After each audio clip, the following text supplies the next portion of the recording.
Good morning. Good morning. We are extremely pleased that you're here. It is good to come together for the purpose of co-creating. Do you agree? Yes. Yeah. You're knowing what you're wanting? Yes. It moves a bit, doesn't it? It evolves with you. Your desire expands with your life experience, yes? Do you feel for the most part that the desires that are active within you right now feel good to you? Yes. So your desires are feeling mostly good to you? That's good, because that means, vibrationally speaking, that you're not far from them. In other words, you're believing them more than you're doubting them. You're expecting them more than you're worrying about them not coming. Do you have desires that you've held for a while that seem stubborn and don't come? Well, those are the ones where you have practiced beliefs.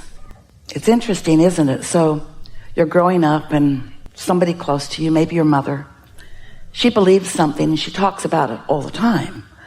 And because she focuses on it, a belief is just a thought that you continue to think, yes? So because she focuses on it a lot, the law of attraction yields to her what she's focusing upon. So she demonstrates it through her life experience. So now you've been hearing her saying it and watching her living it, so it's very believable to you too.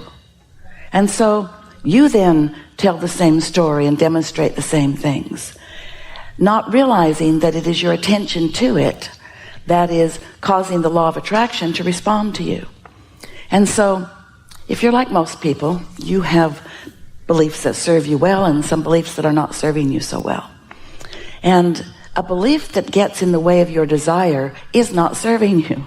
It's not serving you for many reasons. The biggest reason is because as you are living your life and you're sifting and sorting and knowing what you don't want and therefore knowing what you do want, you are calibrating or creating a vibrational frequency or atmosphere of what you do want. You can't focus on something unwanted without simultaneously creating its opposite.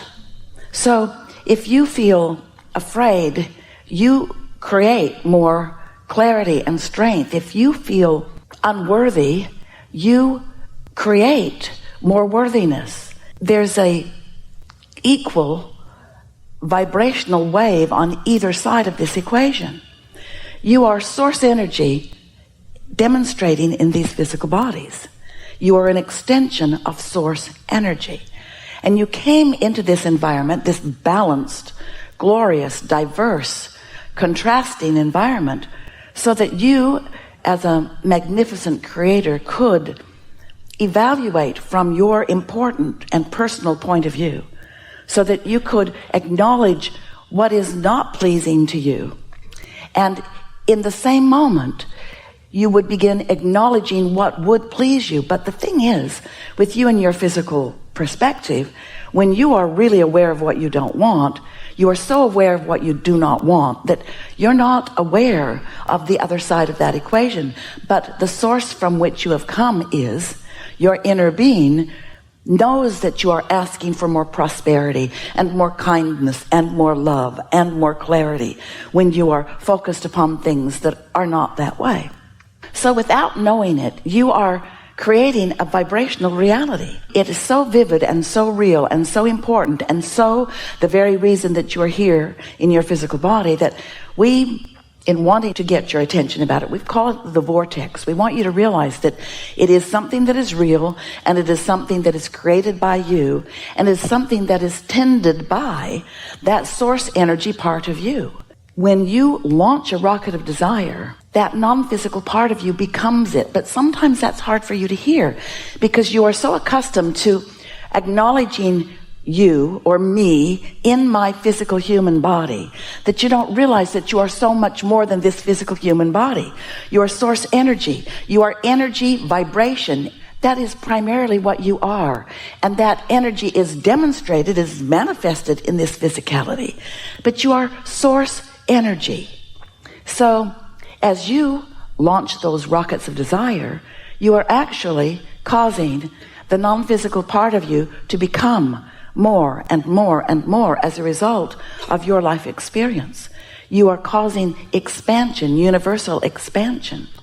And the thing about your inner being that we really want you to remember is that your inner being is so source energy oriented, never focused lackfully or hatefully, only in love and clarity, that if you find yourself, and sometimes it just feels impossible for you to feel otherwise, when you're focused upon something that you really do not want or really do not like, your inner being does not go there with you.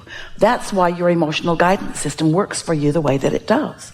When you find something that you don't want, your inner being holds steady to all the things that you have become.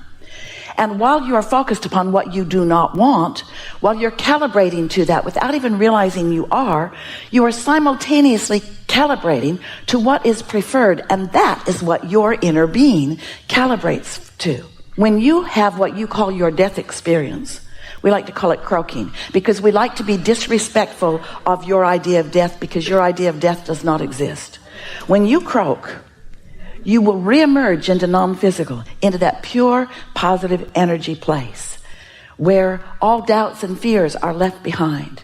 Because the only reason that doubts and fears and anger and frustration or any of those emotions that you call or feel as negative emotions, the only reason that they even exist is because they are your guidance system letting you know that the larger part of you is focused in a different way than where you are. Your inner being is not hating that guy you're hating.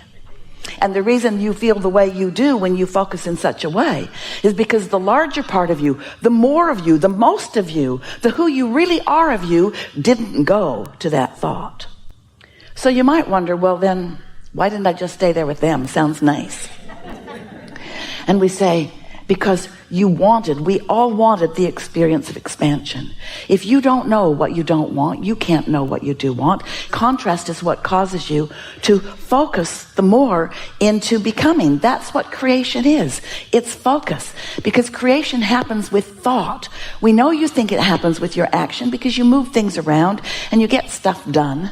But the creation, the true creation, is happening through your thought, in conjunction with your source energy. And then the action part of it, from our point of view, if we were standing in your physical shoes, would be the way that we would enjoy what you've created. You're brilliant creators, worthy beyond our ability to express it to you. And you've come into this environment to have the joyous experience of expansion. And so that's what we like to talk about anytime you're willing to listen. So your source energy, you came into this physical body, splat, and then you began exploring, knowing what you don't want, knowing what you do want, launching these rockets of desire. The source energy part of you wraps around what you're asking for, calibrates to it, holds steady to it.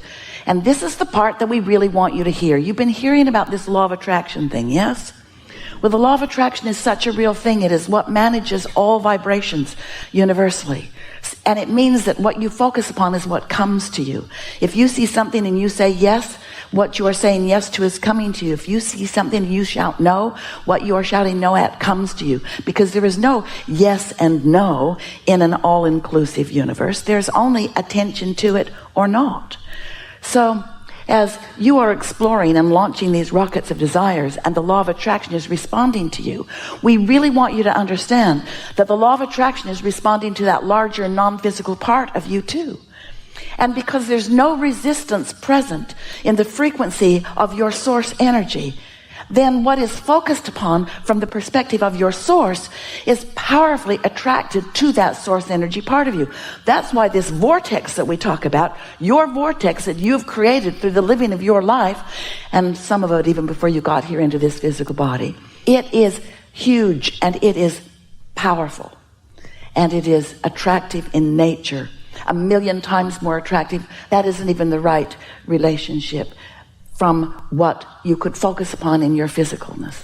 In other words, one who is connected to source energy is more powerful than millions who are not.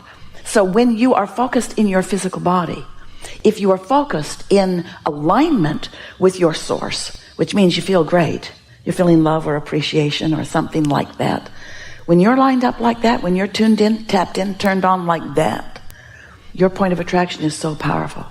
And you see results, pleasing, never-ending results. But if you're focused over there in anger or frustration, that anger or frustration is simply your indicator that you've focused yourself away from how Source sees it. It isn't wrong to do that, because knowing what you don't want launches rockets of what you do want, and that was your plan. That's what you came to do. Just don't make a career out of that. We call that step one. Step one is ask. And you can't ask for something until you've evaluated and come to your own important personal conclusions about what you're asking for. And when you ask, step two is, it is given immediately. And the reason it is because when you ask, you launch the rocket. When you launch the rocket, your inner being and law of attraction get all over it. And the vibrational beginning of your desire happens. The next step is really what we focus upon in these gatherings. What are you doing about it? After you've asked, are you joining your inner being in the positive expectation of its becoming? Are you looking for evidence of it? Are you appreciating what's around you? Or are you fixated on what's wrong? Which end of this stick of creation are you calibrating to? Are you continuing to justify why you want that by explaining how terrible it is not to have it? Are you joining together with other groups of people who are also in protest in the absence of what they want? Because when you are in that modality, you are not allowing, you're not letting in, you're not accomplishing step three. You're not receiving what you're asking for.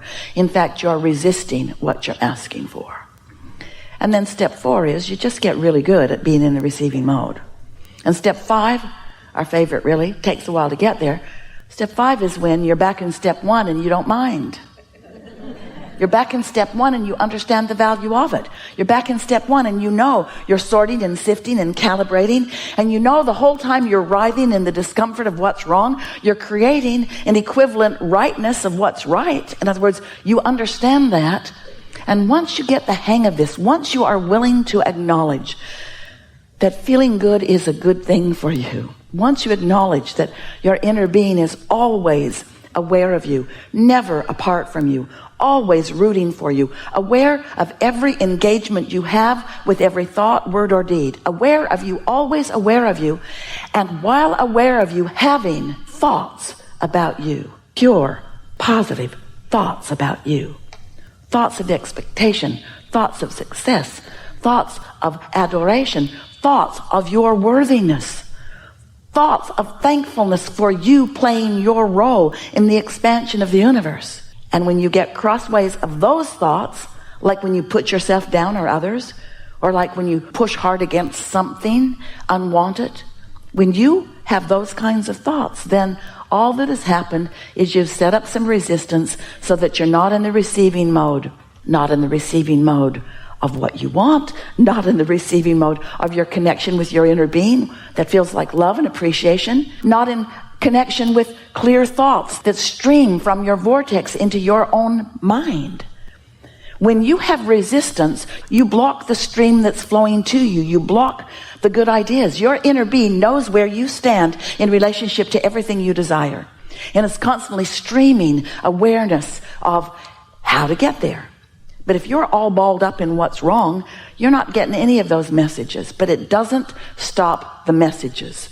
That's the thing that we most want you to understand.